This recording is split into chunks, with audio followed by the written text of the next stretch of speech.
right. Hey, everybody. Welcome to Dr. Cece Says Facebook Live. And y'all, tonight we have the BIPOC Mental Health Month edition. So, for the next three lives, we will be talking about BIPOC Mental Health Month, also known as Minority Mental Health Month. But we don't use that term because why? I told y'all last week, nothing about us is minor. Okay. And we know that BIPOC means Black, Indigenous, and people of color. So we are talking about all of our Black and Brown sisters and brothers. All right. Okay, so y'all, I won't be before you too long tonight. I actually led my magic workshop last night and it was so much fun, but I am also tired. And you will hear me talk a little bit tonight about rest. And so I am going to be on here for a few minutes and then I am going to go and get some rest myself. Okay. Hey, sis. So if you all are in here, drop hey in the chat. If you catch the replay, drop replay. Okay. So, y'all, like I mentioned, July is BIPOC Mental Health Month or Minority Mental Health Month. And we are going to be talking about BIPOC populations. We're going to be talking about the different concerns that come up specifically for BIPOC people. And we are also going to be talking about strategies to help us because what we are trying to do is help people thrive, not just survive, right? All right. Hey, Brian. All right. So, y'all, just a little bit of background. So surveys and census data tells us that people of color generally experience mental health concerns at similar rates to other people. And when I say other people, I'm talking about white people, right? So people of color, Black people, we experience mental health concerns. I know I have heard before in sessions or from friends or people that I was around that like, oh, Black people don't get depression. Black people don't have time to have anxiety. That is not true. We definitely experience mental health concerns, just like white people, just like other people. But there are a number of issues. So, one, our access to mental health care due to insurance concerns or due to exposure, just knowing that those services are out there, that makes our access not the same as it is for other people. So we don't access mental health care at the same rate that other people access it.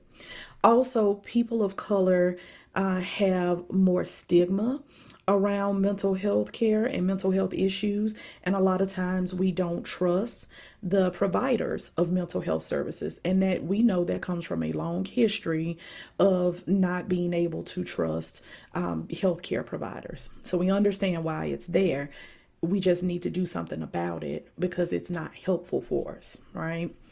And so, another issue, even when we do access care, one thing that we find is that sometimes Black people and other people of color are diagnosed with certain disorders at a higher rate than white people, even when we are presenting with the same concerns, the same symptoms. And a lot of the time, that is because of discrimination, that's because of preconceived notions and ideas, right? So, we already know that we don't really have access the same as everyone else. We know that we don't trust, for good reason, the way that maybe other people might trust when they access these services. And then we know when we do get these services, we aren't always given the diagnosis that fits or a diagnosis that would be helpful for us to get certain care. All right. So, with that being said, do you think I would still recommend us accessing services? Absolutely. And I'm going to tell you all why. We owe it to ourselves and we owe it to our loved ones to seek out all the ways that we can receive help, all of the ways that we can be not just okay, not just survive in this world, but actually thrive in this world. And so we're going to talk about a couple of those things tonight, and then we're going to follow up with this next week, and then we'll round out the month also talking about strategies. So, y'all, I was reading an article posted in Zen Care. And so, Zen Care is this mental health space in Brooklyn, New York, that helps folks find mental health therapists. And not just any mental health therapist, but therapists that actually fit for them, because that part is important. Hey, Priyanka. And so, reading this article, they were talking about something that I actually see in my therapy a lot with my black and brown patients, but something that we don't always think about, and that's racial trauma. So we have to recognize that trauma, specifically racial trauma, is a mental health issue. This is something that we actually need to address. We can't just say, oh, it's there and keep moving. And so, for you all that don't know what this is, I'm going to explain. So, trauma is something that anyone could experience, but Black people, people of color, we are more likely to experience racial trauma. And it can be felt on many levels, and it's triggered by a lot of different things, such as sudden violent incidents, ongoing fear of threat, microaggressions. And so, for those of you that don't know what microaggressions are, a microaggression is an instance of indirect, subtle, or even unintentional discrimination of people from a marginalized group. So, a good example of a microaggression, I was in grad school and I had to write up a report. It was my first clinical report that I was writing. And one of my older peers, she was in a cohort that had been in school a little bit longer than me. And she had to be the one to review it. And what she said was, "Oh my God, Christy, you write so well." And she looked shocked that I was actually a good writer. And so for a minute, it was like, do I say thank you? Was that a thank you moment? And the more I thought about it, that wasn't a thank you moment, right? That was a microaggression. For some reason, you assumed that I would not write well. And so, I didn't say anything, which is what a lot of people do with microaggressions, because sometimes we don't even catch it in the moment. But after you've experienced them over and over and over again, you can spot them a mile away. All right. But that can trigger this idea of racial trauma and also vicarious experiences. So, y'all, we don't actually have to be the victim of the violence. We can actually see or witness the violence even on social media, even through the news. So, George Floyd's death, right, his murder, that was a very traumatic moment for a lot of people. And I know a lot of folks who, would say, like, oh, I had to watch it. I felt like I was compelled to watch it because I really needed to just honor what he went through in that moment. And for those folks, I will say, if that's how you felt, that's fine. I will also say, guys, we have to protect our heart, right? When you see certain things, you can't unsee it. And so there are a lot of different ways that you can honor George Floyd and other people like him and what they've gone through and what we continue to go through. And you don't have to always make yourself available for horrendous, horrible, traumatic events. So just give that some thought. Okay. Let's see, I got a couple of comments here. Let me see. Oh, hey, yes, yes, Brianka. She assumed, but we had a little come to Jesus moment later on about something else, so she understands now. Okay, so guys, when we talk about like all of these things that can lead to racial trauma, if you all, if you want to drop it in the chat or just want to think about it, you've probably experienced some of this.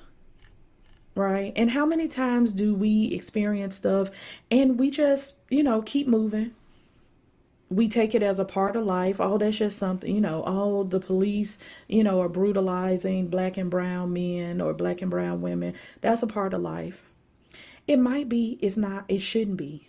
That's not something that we should have to experience. That's not something that we should have to witness. And so that causes certain things. And so the symptoms of racial trauma include psychological distress. So that would be like distrust, right? How many folks can say that they're not very trusting of certain organizations, all right, or certain entities? Hypervigilance, kind of always looking around wherever you go, trying to make sure you can identify the exit, right? That's hypervigilance. Hopelessness, How many people were actually surprised when George Floyd's murderer was found guilty? All right, that's because we have a certain sense of hopelessness when it comes to the legal system. Anger, right? Just a lot of anger that we try to stuff and we try to push down, but at some point it comes out. And then rumination. Rumination is thinking about something over and over and over again, kind of being stuck on it. All right, so all of those things are psychological distress that's associated with racial trauma. Then you have the mental health concerns, that we've now put a diagnosis or added a name to, like anxiety or panic, right? You have physiological concerns such as tension, high blood pressure. So if you all remember one of my, I think it was my very first live or in this series, and I talked about if pressure will burst a pipe, what do you think it'll do to you? One of my dad's favorite sayings.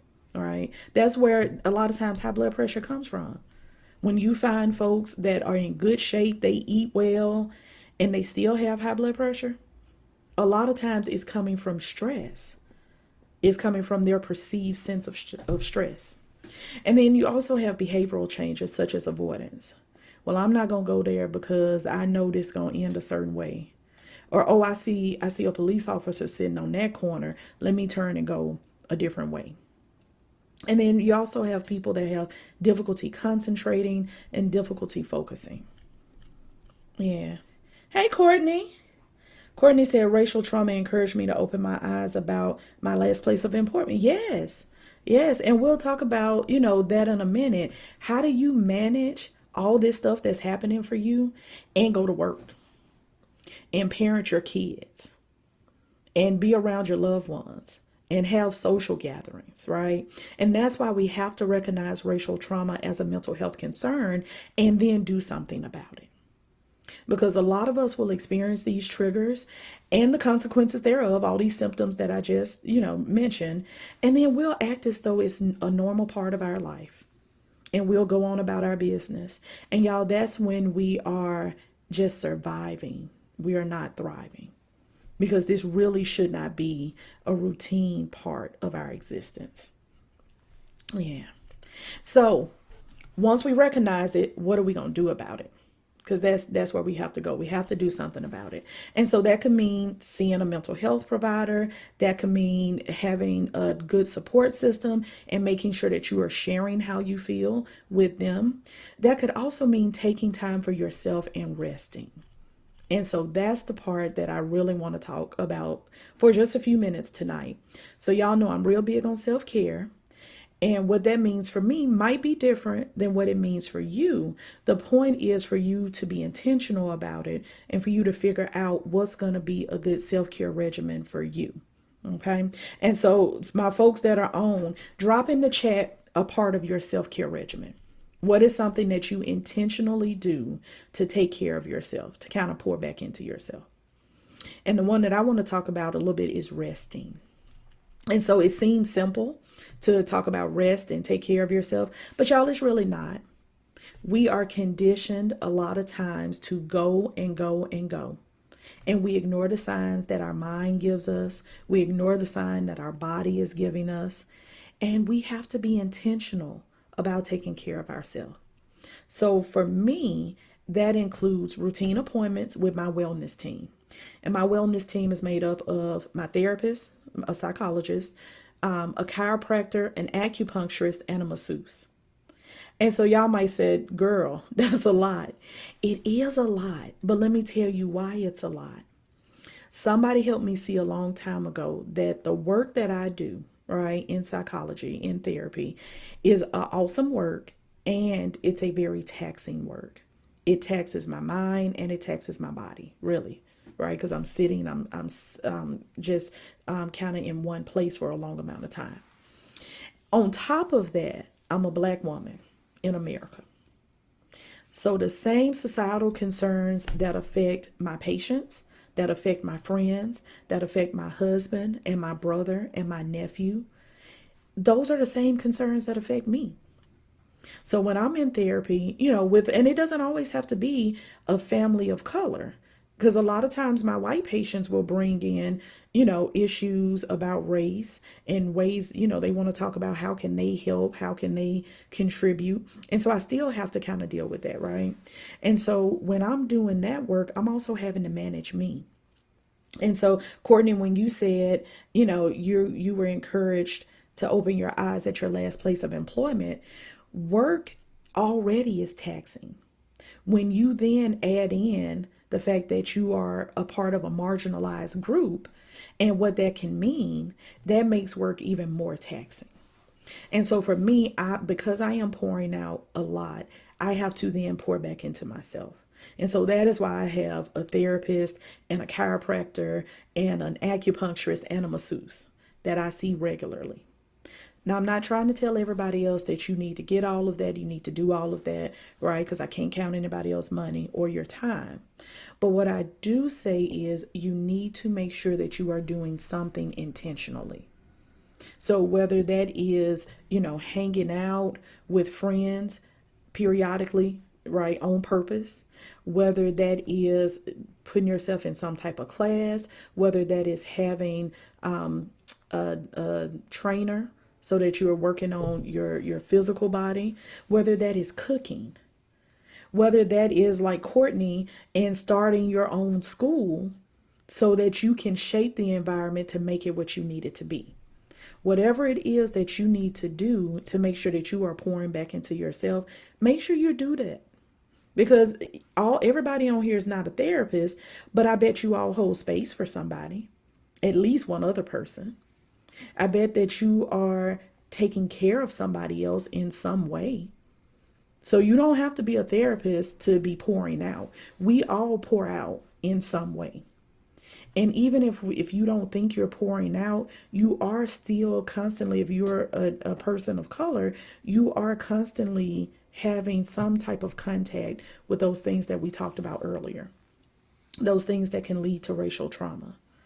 And so, again, you owe it to yourself, you owe it to your loved ones to not only be here and survive, but to actually thrive. Okay? So I hope you all have an awesome night. I know I was real short tonight, but that's because again, I need to go rest. I poured out last night and the people on the workshop poured into me as well. And so I am still kind of recovering from that. But when you all come back next week, we will talk some more about issues and mental health concerns that affect the people of color as well as Black and Indigenous populations.